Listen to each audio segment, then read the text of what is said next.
This episode of the History Guy is brought to you by Incogni. Take your personal data off the market.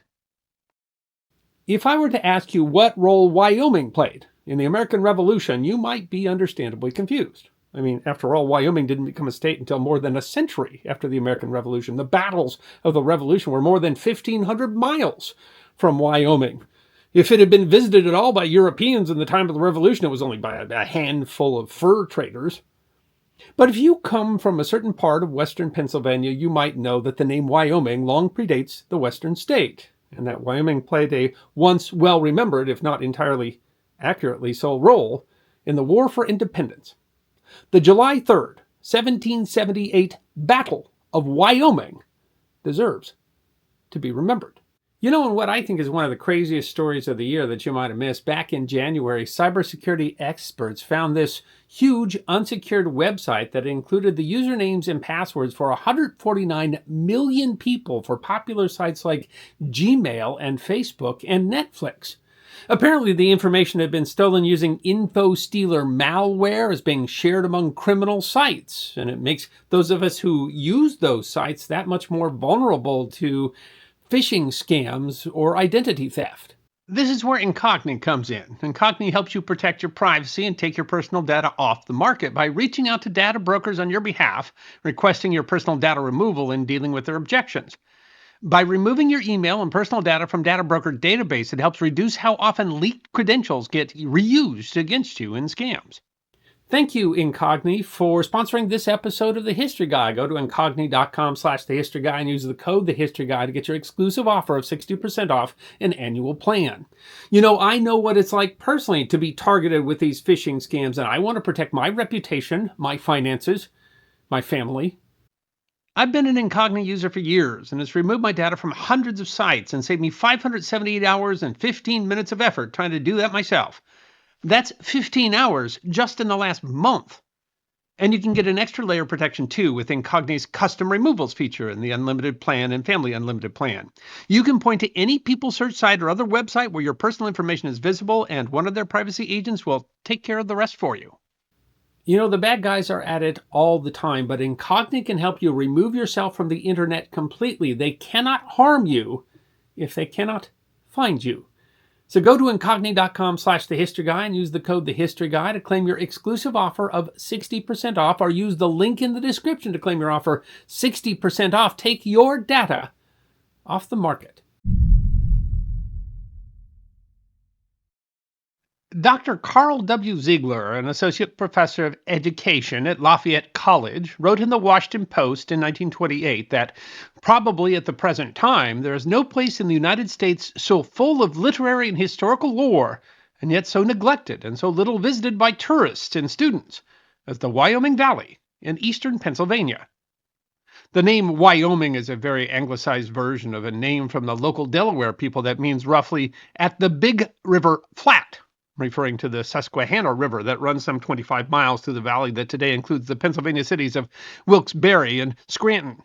Historically, an area of anthracite coal mining, although today is more of a logistics hub and regional Dunder Mifflin office.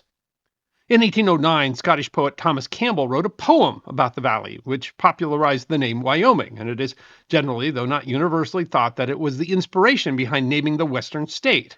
Yes, the name of the nation's least populous state was not derived from anything in the Mountain West, but from a valley in Pennsylvania, roughly 1,600 miles east. But notably, the poem Gertrude of Wyoming, a Pennsylvania tale, is really a bit of a dirge. Although the wildflower on thy ruined wall and roofless homes a sad remembrance bring of what thy gentle people did befall. He's actually referencing a battle once quite well known in America. A centennial celebration of the battle in 1878 drew 250,000 people. But that William R. Tharp of Virginia Commonwealth University said in 2004 has retreated from national memory. Its remembrance shifted almost exclusively to local commemorations. As to the battle itself, there's a memorial on U.S. Highway 11 in the bustling borough of Wyoming, erected in 1833, that gives a description. Near this spot was fought on Friday, the 3rd of July, 1778, the Battle of Wyoming, in which a small band of patriotic Americans, chiefly the undisciplined, the youthful, and the aged, spared by inefficiency from the distant ranks of the Republic, led by Colonel Zebulon Butler and Colonel Nathan Dennison, with a courage that deserved success, fearlessly met and bravely fought a combined Tory and Indian force of thrice their number. Numerical superiority alone gave success to the invader, and widespread havoc, desolation, and ruin marked his savage and bloody footsteps through the valley. It is a story fitting with both the understanding of the battle, fought some 55 years before the marker was erected, of the time, and appropriate to where the young nation stood in the early part of the 19th century, but that, you can probably guess by the tone alone, is not quite the full story. But to get to the full story, it first helps to have some idea of why there was a battle at all. In fact, if this was never taught to you in school, there was quite a lot of early conflict over the greater Wilkes-Barre-Scranton area. The confusion is understandable in that King Charles II had, far away from Britain, granted the valley to both Connecticut in 1662 and Pennsylvania in 1681. It isn't exactly clear that His Royal Majesty understood that some of the land granted to the colony of Connecticut and later to William Penn was, in fact, the same land. He might not have known. He also might not have cared. This would lead to conflict on the frontier. Actually, a group of shooting wars between Pennsylvania and Connecticut called the Pennamite-Yankee Wars, which were only briefly interrupted by the kerfuffle with the mother country between 1776 and 1781. To make matters more confusing, there is good reason to question whether this land was Charles's to give, and that, of course, people already lived there. Nominally, the land belonged to the people of the Iroquois, or more properly, the Haudenosaunee Confederation. But if King Charles did not, the natives almost certainly did know that the plot of land that they sold to Connecticut in 1754 and then to Pennsylvania in 1768 were the same land. If the silly English were willing to pay twice for the same plot, there was no reason to argue. But even then there was a problem in that when the land was supposedly sold, it was actually peopled by tribes that had been displaced by British settlement who, though they may occasionally have been allied with them, were not all part of the Confederation. These conflicts wouldn't officially be resolved until the end of the century, and not necessarily to happy satisfaction, in that both Wilkes-Barre and Scranton, the major population centers of the valley today, were founded by Connecticuters before being essentially given to Pennsylvania. But they do represent a fact of life for Anglo settlers in the Wyoming Valley in the 18th century. As Harvey Jewell explained in his 1909 History of Wilkes-Barre, the settlements were, in every sense of the word, frontier settlements. At various points, settlements had been displaced, with sometimes casualties, in both conflicts with native people and the opposing colonies. In defense, the settlers had built several small fortifications and raised a militia. But then came war with the same crowd whose lack of understanding of geography had resulted in the conflict, and the sides shifted. While we tend to talk about the Revolution as a conflict between the British and the Patriots, a confusing enough measure in that the Patriots were technically British, but we often gloss over the fact that the Revolution was also a bloody civil war between supporters of independence and loyalists, as well as, with the entry of France and Spain, a world war. Among the loyalists were men of upstate New York and northern Pennsylvania, who at the outbreak of war had largely fled to Canada. While loyalists represented as much as 1/5 of the white population in the colonies, the militias were generally overwhelmingly supporters of the patriot cause and were also, armed. So many who remained loyal to the crown were forced or chose to flee their lands, including a prominent New York landholder named John Butler. Butler had been involved in the fur trade, had learned many of the Iroquoian languages, and established a rapport with members of the Confederacy. During the ill-fated Saratoga campaign in 1777, he had persuaded some members of the Seneca and Cayuga to join in an unsuccessful raid on Fort Stanwix. Following Burgoyne's defeat, the British strategy on the frontier was to engage in raids against the American frontier, mostly using Loyalist and Native American allies rather than British troops. Butler was given the rank of major, was given permission to raise, among Loyalists who had escaped to Canada, a corps of rangers who would, working with Native allies, participate in these raids. Butler's rangers would eventually comprise some 10 companies. Butler's Rangers participated with gusto in several of the raids and confrontations that would characterize the bloody frontier war that, despite our understanding of who was fighting whom, only rarely included British or Continental regulars. The Wyoming Valley figured directly into this conflict. Harvey explains that there were many reasons for the Loyalists to target the Wyoming Valley, It served as a barrier, protecting settlements in both New York and Pennsylvania. Its harvests would be used to feed Patriot troops, and the area would provide men to the Patriot cause. And so Harvey writes, these conditions aroused in the minds of those who were planning and managing the campaigns and forays of the enemy in western and central New York the firm belief that Wyoming settlements ought to be exterminated. Too, the conflict represented old resentments. Harvey writes, this belief was stimulated and strengthened by the violence of resentment, hatred, and vindictiveness which the rough usage they had met with had roused in the breast of the Tories who had fled or been driven from the Susquehanna, and which they did not hesitate to manifest. What's more, despite the organized militia and at least 3 fortifications built, many of the most able men had left the valley to join Washington's Continentals. Harry Shenewolf, writing in the online Revolutionary War Journal, explains this left mainly boys, older men, and invalids to remain in Wyoming to man the stockades and protect the region from Native American and British incursions. They were, Harvey notes, particularly vulnerable. They could be easily and quickly reached from New York by way of the Susquehanna River. They were exposed and unprotected, and neither Pennsylvania nor Connecticut could come to their aid, and the Congress had not yet taken them under its wing. As to the battle, Butler, with around 100 Rangers and 400 native allies, arrived at the end of June. A raid by native scouts took a few prisoners, but also alerted the locals, who called out the militia.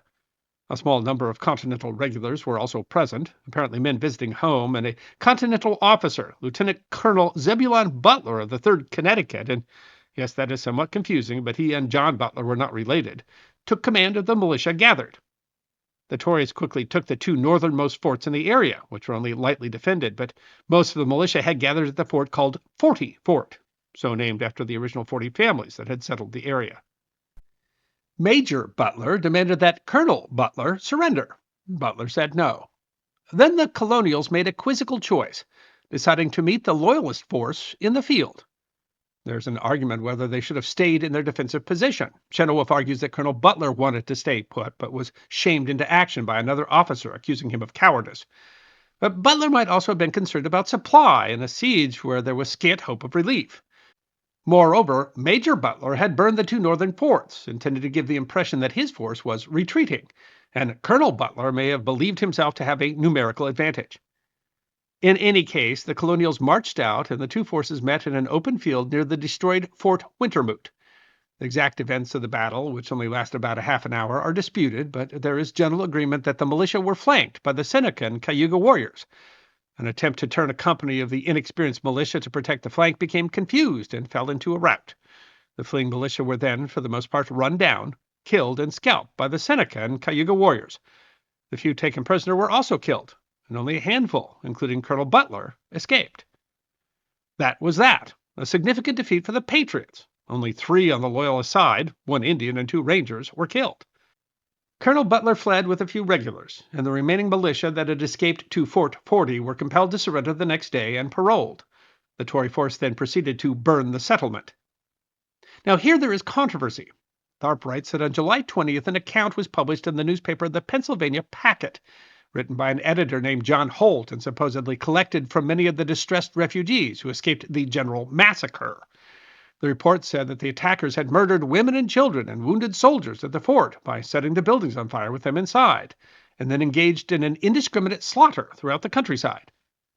The gruesome account, Tharp explains, was published throughout the colonies, inflaming public opinion against the British. This was the accepted story of what became called the Wyoming Massacre, and was then amplified after the war. But was it true? Well, Tharp says no. We know, for example, that there was no slaughter at the fort on July 4th. The defenders surrendered and were allowed to leave without bloodshed. As to the purported slaughter after, there was widespread destruction, but Major Butler wrote, "But what gives me the sincerest satisfaction is that I can, with great truth, assure you that in the destruction of the settlement not a single person was hurt except such as were in arms. To these, in truth, the Indians gave no quarter." In any case, it was the Holt account that was accepted at the time. It was the version that made its way to Europe, prompting Campbell's poem. It was that account that was summarized on the 1833 monument. The account was arguably much more important than the battle itself. Writing on the centenary of the battle, historian Wesley Johnson opined, "The Battle of Wyoming was not a great battle directly in its results, as affecting their struggle for independence by the colonies. It was not great in the point of the number of men engaged in the conflict.